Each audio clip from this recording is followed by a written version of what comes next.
시편 119편 9절부터 12절까지 말씀입니다. 청년이 무엇으로 그의 행실을 깨끗하게 하리이까? 주의 말씀만 지킬 따름이니이다. 내가 전심으로 주를 찾았사오니 주의 계명에서 떠나지 말게 하소서. 내가 주께 범죄하지 아니하려 하여 주의 말씀을 내 마음에 두었나이다. 찬송을 받으실 주 여호와여, 주의 율례들을 내게 가르치소서. 아멘. 오늘 우리가 똑바로 살고 싶어요라는 제목으로 함께 또 하나님의 말씀을 함께 나누기 원합니다. 똑바로 살고 싶어요, 주님. 제가 주일날 이 새가족 성경 공부 시간에 이 개인 경건 생활에 관해서 지난주에 이제 공부를 했습니다. 그런데 이제 그날따라 생각보다 시간이 좀 여유롭게 남아서 그때 이제 제가 혹시 질문이 있으시면 제가 질문을 좀 받겠습니다, 이렇게 그래 말씀을 드렸어요. 그랬더니 한 분이 사역자님들은 늘 말씀을 대하고 살아가니까 이 개인 경건 생활을 더 잘할 수가 있지 않습니까? 라는 이제 질문을 했어요. 이런 질문을 받았을 때 제가 뭐라고 했겠습니까? 똑같다고 그랬습니다. 혹시 뒤에 이 방송실에 계신 목사님, 전사님 어떠신가요? 더 잘하시나요? 그렇지 않죠? 제가 이제 그 자리에서 아주 손사래를 쳤습니다. 저도 똑같이 그렇게 살 수가 없습니다. 절대로 그렇지 않습니다. 저도 똑같이 연약하고 똑같이 넘어지고 똑같이 실패를 합니다. 어제 잘 살았어도 오늘 정말 형편없이 그렇게 살 때도 있습니다. 저도 제발 좀 똑바로 살고 싶습니다, 이런 얘기를 했습니다. 사랑하는 여러분, 우리가 몰라서 교통법규를 어기는 사람은 한 사람도 없습니다. 마찬가지로 성경을 많이 안다고 삶이 저절로 잘 사라지는 것은 아니겠죠. 옛날 신학교 유머 중에서 이런 유머가 있었습니다. 이 구약과 신약을 가르치는 이 성경신학 교수가 제일 성경적이지 못하고, 조직신학 교수가 제일 조직적이지 못하고, 이 기독교 윤리학을 가르치는 교수가 제일 윤리적이지 못하며, 이 기독교 교육학을 가르치는 교수가 제일 못 가르친다, 이런 유머가 있었습니다. 좀 웃자고 하는 얘기지만 실제로 많은 사람들이 그만큼 삶을 살아내지 못하는 데서 오는 괴리감이 굉장히 크다는 그 얘기를 좀 저희가 나누고 싶은 것이죠. 그래서 이제 목회자의 아내나 자녀들이 상처를 사실 제일 많이 받습니다. 그래서 오랜 시간 동안 교회에서 말씀을 배우고 또 자라온 또 우리의 모습을 좀 돌아보면 우리도 이런 모습들이 여전히 있습니다. 그렇죠? 말씀은 많이 아는데 살아내지를 못하는 모습들. 그래서 우리 때문에도 주변 사람들이 얼마나 상처를 또 많이 받고 있습니까? 그렇죠? 그러면서 이제 주변의 사람들도 또 우리에게 뭐라고 합니까? 너 때문에 또 상처를 받았어, 이렇게 얘기합니다. 자기도 상처를 주면서 말이죠. 적어도 예수님을 믿는 우리는 그렇게 살지 않기를 바랍니다. 근데 우리가 하나님의 말씀을 행하고 지키는 자가 복이 있다, 이런 말씀 성경에서 보셨죠? 하나님 말씀을 우리가 행하고 지키는 자가 복이 있다, 이렇게 얘기하는데, 말하자면 말씀대로 살아야 잘 살 수 있다, 이런 얘기입니다. 근데 그 일이 참 어렵습니다. 우리가 살아보니까. 우리가 말씀을 지키고 행하기를 원하는데 잘 안 됩니다. 왜냐하면 우리가 몸담고 살아가는 이 세상이 우리가 말씀을 따라 살도록 격려하거나 돕는 세상이 아니기 때문에 그렇습니다. 행실을 깨끗하게 갖기가 너무 힘든 세상이죠. 죄로 왜곡되고 깨트려진 세상이기 때문에 구조적으로 우리가 말씀을 살아내고 지켜내는 것이 쉬운 일이 아닙니다. 가끔 우리 주변에 있는 사람들 중에서 이런 분들 만납니다. 나는 정말 양심에 비추어 거리낄 것이 없다, 이렇게 말하는 분들 간혹 만나지만 사실은 우리의 삶의 경험들을 보면 그렇게 말할 수 있는 순간들이 없다 하는 것을 또 이 땅에서 경험하게 됩니다. 사랑하는 여러분, 오늘 우리가 이 귀한 시편의 말씀은 우리가 그렇게 자주 실패할 때마다 여전히 말씀을 따라 온전하고 정결하게 사는 삶이 어떻게 가능한지, 그것을 오늘 우리에게 잘 가르쳐주고 있습니다. 어떻게 우리가 그렇게 살 수 있습니까? 본문을 다시 한번 보겠습니다. 9절 말씀입니다. 청년이 무엇으로 그의 행실을 깨끗하게 하리이까? 주의 말씀만 지킬 따름이니이다. 여러분, 우리가 청년하면 어떤 이미지가 제일 먼저 떠오르십니까? 청년, 젊음과 패기, 그리고 열정과 같이 아주 역동적인 그런 이미지가 떠오르지 않습니까? 근데 반면에 우리가 실수나 실패, 미련함과 미성숙함 같이 성숙해 가야 하는 그런 이미지를 우리가 떠올릴 수도 있습니다. 육체적으로 이 청년 그러면 몸은 다 자랐습니다. 몸은 다 자랐는데 아직 우리가 어른이다 이렇게 하기에는 경험하고 배우고 자라가야 될 영역들이 여전히 남아있는 사람들이 청년입니다. 그렇죠? 몸은 컸는데 아직 다 안 자랐습니다. 자, 시편 119편은 우리가 상대적으로 미성숙하고 배워야 하는 청년들을 향해서 이렇게 외치고 있지만 우리가 이 말씀들을 우리 각자에게 적용해 볼 때는 신앙의 연수와 관계없이 어떤 특정한 영역에서 우리가 계속해서 자라지 못하고 세월이 지나도 변화가 없는 여전히 미성숙한 우리의 모습을 좀 돌아보게 합니다. 오늘 시편은 그런 미성숙함에 관해서 뭐라고 얘기합니까? 행실이 깨끗하지 못하다 이렇게 얘기했습니다. 행실이 깨끗하지 못하다. 자, 이것은 지금 죄를 염두에 둔 표현이 아닙니다. 죄를 염두에 두고 하는 표현이라기보다는 우리 앞에 놓여 있는 우리가 계속해서 이제 걸어가야 되는 신앙의 여정이 어떻게 하면 순결하고 바르게 계속해서 자라가고 이어질 수 있을까? 이것에 대한 표현입니다. 자, 이것은 한 개인의 지속적인 거룩과 경건에 대한 성장일 수도 있고요. 그리고 한 세대가 잘 살았잖아요. 다음 세대로 이 신앙이 어떻게 잘 전수되고 확장될 수 있을까? 청년아 이러면서 우리가 바라보고 있는 이제 그런 관점입니다. 자, 어찌됐든 이 구절이 보여주는 그림이 뭡니까? 이 경건한 삶을 통한 신앙의 성숙입니다. 경건한 삶을 통한 신앙의 성숙. 자, 그런데 한 개인이 신앙이 자라고 또 젊은 세대들의 신앙이 자라갈 때 자라고 성숙하게 하는 변화의 핵심이 무엇입니까? 어떻게 하면 변합니까? 9절 하반절 말씀해 보니까 이렇게 되어 있습니다. 자, 주의 말씀만 지킬 따름이니이다. 그죠? 청년이 무엇으로 그 행실을 깨끗하게 하리까? 주의 말씀만 지킬 따름이니이다. 주의 말씀만 지킬 따름이니이다. 이게 무슨 말입니까? 쉽게 말씀해서 말씀대로 사는 게 그 얘기입니다. 말씀대로 사는 것. 그런데 살다 보니까 말씀대로 산다는 게 어떻습니까? 참 어렵습니다. 하지만 성경은 할 수 없는 것을 우리에게 하라 이렇게 말씀하신 적이 단 한 번도 없습니다. 우리가 할 수 있으니까 그것을 하라 이렇게 얘기하시는 거거든요. 자, 그러면 매일 자라지 못하고 성숙하지 못하는 사람들이 어떻게 하나님의 말씀을 지켜내면서 그렇게 살 수가 있습니까? 자, 첫 번째는 하나님께서 도와주셔야 그렇게 할 수가 있습니다. 뭐라고요? 하나님께서 도와주셔야 그렇게 살 수가 있습니다. 그래서 10절과 12절 말씀 우리 각각 한번 보도록 하겠습니다. 10절입니다. 내가 전심으로 주를 찾았사오니 주의 계명에서 떠나지 말게 하소서. 자, 두 번째 22절 말씀입니다. 자, 찬송을 받으실 주 여호와여 주의 율례들을 내게 가르치소서. 지금 뭐라고 했습니까? 주를 찾는다 이렇게 얘기했고 주님께서 떠나지 않았으면 좋겠습니다 이렇게 얘기했고 주 여호와여 주의 율례들을 내게 가르쳐 주십시오 이렇게 얘기했습니다. 지금 다 누가 하는 일입니까? 제가 하는 겁니까? 아니면 하나님께서 지금 하시는 일입니까? 하나님께서 지금 일하십니다. 하나님의 말씀을 지키는 것이 아직 미성숙한 사람들의 행실을 깨끗하게 하는 것이고 신앙의 성숙과 이 성장의 비결인데 말씀을 지킬 수 있도록 시인이 지금 제일 먼저 얘기하는 것이 하나님을 찾는 것입니다. 성경은 하나님의 입에서 나온 하나님의 말씀이죠. 그냥 책이 아닙니다. 하나님의 말씀입니다.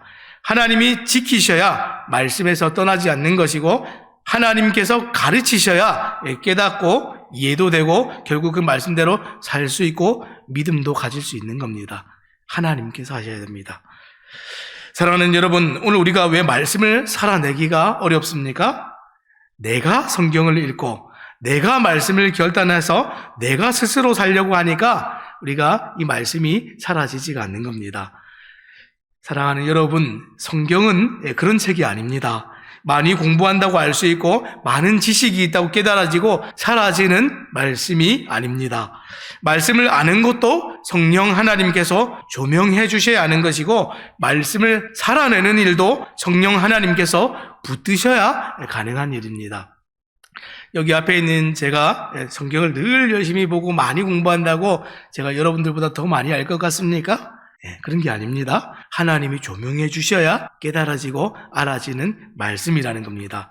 그래서 우리가 주의 말씀을 지키는 방법은 제일 먼저 어떻게 합니까? 어제 우리가 나누었던 것처럼 기도해야 됩니다. 하나님께 영향을 끼치고 하나님의 능력이 우리에게 임하도록 하나님께서 도와주시고 인도해 주시고 지켜주시도록 우리가 기도하는 겁니다.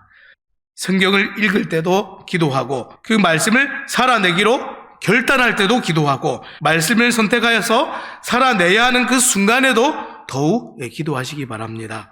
왜냐하면 성령 하나님의 도우심이 없이는 우리는 금방 길을 놓치기 때문에 그렇습니다.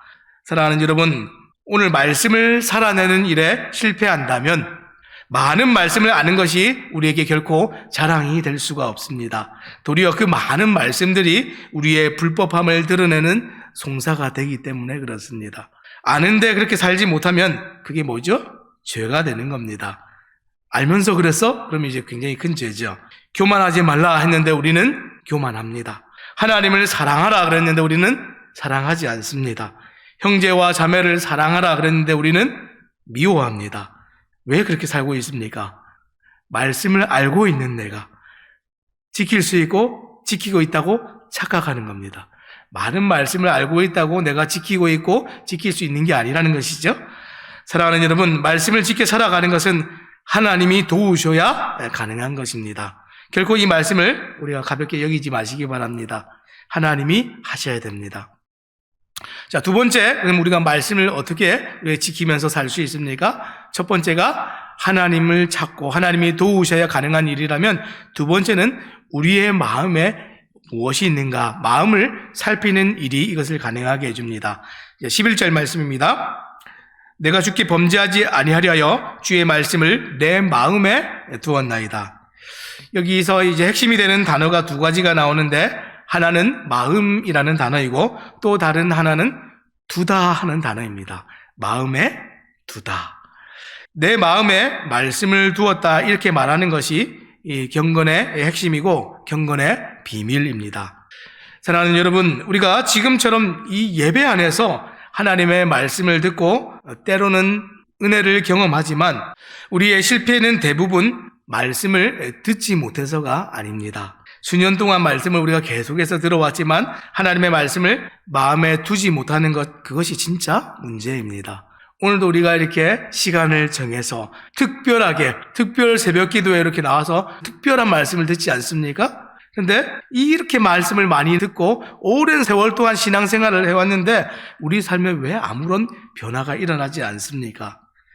듣기는 듣는데 은혜를 경험했는데 안 됩니다. 지금 기로 한번 듣고 지금 어떻게 합니까? 흘리는 것이죠. 주일 말씀조차도 월요일 되면 다 잊어버리기 일쑤입니다. 머리에서 정말 동의하고 정말 그 순간에는 감동도 했는데 다 잊어버렸습니다.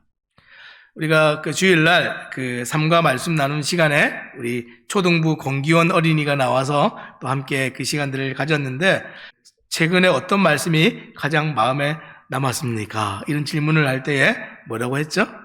네, 기억나십니까? 네, 이 씨 뿌리는 비유에서 가장 마지막에 나왔던 예수님의 말씀이 제가 마음에 새겨졌습니다. 기억이 납니다. 그랬습니다. 그 말씀이 뭐냐면 마태복음 13장 9절 말씀입니다. 이렇게 얘기했습니다. 귀 있는 자는 들으라 하시니라. 뭐라고요? 귀 있는 자는 들으라. 그날 바닷가에 둘러앉은 수많은 사람들이 예수님의 말씀을 귀로 들었습니다. 안 들은 사람이 없습니다. 그런데 예수님은 마지막에 뭐라고 하셨습니까? 이 비유를 다 설명하신 다음에 귀 있는 자는 들으라. 사실 성경에 이 표현이 굉장히 많이 나옵니다. 자, 그래서 이 중요한 얘기를 놓치지 말고 집중하여서 듣고 마음에 새겨서 그 말씀대로 행하고 믿고 살아야 된다 하는 것을 강조하는 말씀입니다.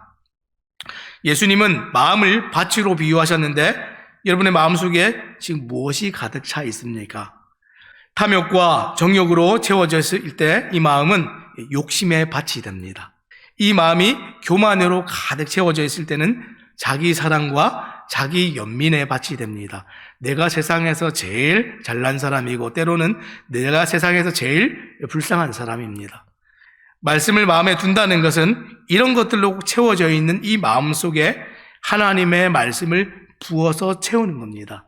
이게 말씀을 마음에 둔다 하는 이 표현입니다. 오늘도 우리가 말씀을 들을 때 어떻게 듣고 있습니까? 그냥 듣고 감동하고 동의하고 아멘 하면서 이렇게 지나가십니까? 예, 이 현장에서 우리가 예배하는 건 너무나 귀하고 이 현장에서 우리가 은혜를 받고 동의하고 정말 감동하고 정말 결단하는 건 너무나 중요한데 이것이 이어져야 되는 것이죠. 사랑하는 여러분, 이번 한 주 동안 우리가 봄 특별 새벽 기도회로 드리고 있습니다. 근데 이 새벽 기도회 동안에 말씀을 마음에 두는 훈련과 결단이 있으시기를 또 부탁을 드립니다. 어떤 면에서 계속해서 말씀을 가르치고 연구하는 저도 참 잘 안 될 때가 많지만 사랑하는 여러분, 말씀을 마음에 딱 두고 마음이 말씀으로 딱 채워지면 여러분의 영혼이 얼마나 정결해지는지 보게 될 겁니다. 계속해서 말씀을 채우는 것은 성경에서 말씀을 먹는 것으로 또 비유할 때가 있습니다. 그래서 이 말씀을 뭐라고 표현하죠? 생명의 양식이다 이렇게 얘기했습니다. 여러분 안 먹고 얼마나 사실 수 있습니까? 사람이 물만 먹고 아무것도 양식을 안 먹고 살면 한 40일 정도 산다고 그러죠. 거북이는 사는데 한 500일 정도 산다고 그럽니다. 그 거북이가 지금 사는 게 사는 겁니까? 제대로 움직이지도 못하고 느릿느릿하면서 그냥 숨만 쉬고 있는 것이죠. 여러분 그런 거는 사는 게 아닙니다. 정말 하나님께서 주신 말씀을 먹고 마심으로 정말 그 말씀이 우리의 양분이 되어서 그 말씀대로 살아가는 것, 역동적으로 그 삶이 하나님의 정말 뜻을 이루어내는 것, 이게 진짜 제대로 사는 것이죠. 사랑하는 여러분, 오늘 일상에서 말씀이 사라지지 않는 그런 분들이 계십니까?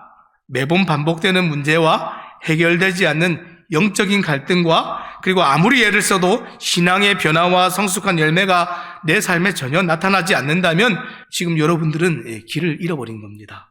지금까지 계속해서 반복되어서 온 이 상황들이 익숙하다고 해서 절대로 정상적이라고 생각해서는 안 됩니다. 늘 있어왔던 익숙한 일이지. 그렇지. 나는 변화가 없지. 내 주변에 있는 사람들은 늘 이런 다툼이 있고 상처가 있지. 아닙니다. 이게 정상적인 게 아닙니다. 반드시 기도함으로 하나님의 도우심을 구하고 반드시 귀에 들려진 말씀을 감동만 하고 동의만 하고 지나가지 마시고 반드시 마음에 두어서 치열하게 그 말씀을 살아내기 위해서 결단하시기 바랍니다. 오늘 이 말씀을 지키는 것 두 가지 얘기 드렸습니다. 하나님의 도우심을 구해야 됩니다. 내가 하는 게 아닙니다. 두 번째는 그 하나님의 말씀을 내 마음에 가슴에 새겨서 사라지지 않는 그 삶 가운데 애통해하면서 도우신 가운데 살아내려고 부단히 애를 써야 됩니다. 하나님과 그분의 말씀이 없으면 우리는 결코 정상적인 사람들이 아닙니다. 한번 돌아보시기 바랍니다. 우리가 정상입니까? 정상인 척 하는 거죠. 아무것도 정상인 게 없습니다. 생각하는 것도 우리가 보는 것도 듣는 것도 마음에 먹는 품은 이 뜻도 결단도 다 정상적이지 않습니다. 죄로 말미암아서 늘 장애를 가지고 살아가는 사람 같습니다. 예전 그 송명희 시인의 찬양 가사처럼 똑바로 볼 수도 없고 똑바로 들을 수도 없고 똑바로 생각하거나 말할 수도 없고 똑바로 걸어갈 수도 없는 불구자입니다. 오늘 정상적으로 말씀을 살아내지 못하는 나를 돌아보고 또 이 세대를 돌아보고 우리가 함께 동하면서 똑바로 살아가기를 소원하는 우리 모두가 되기를 또 우리 주님의 이름으로 부탁드립니다.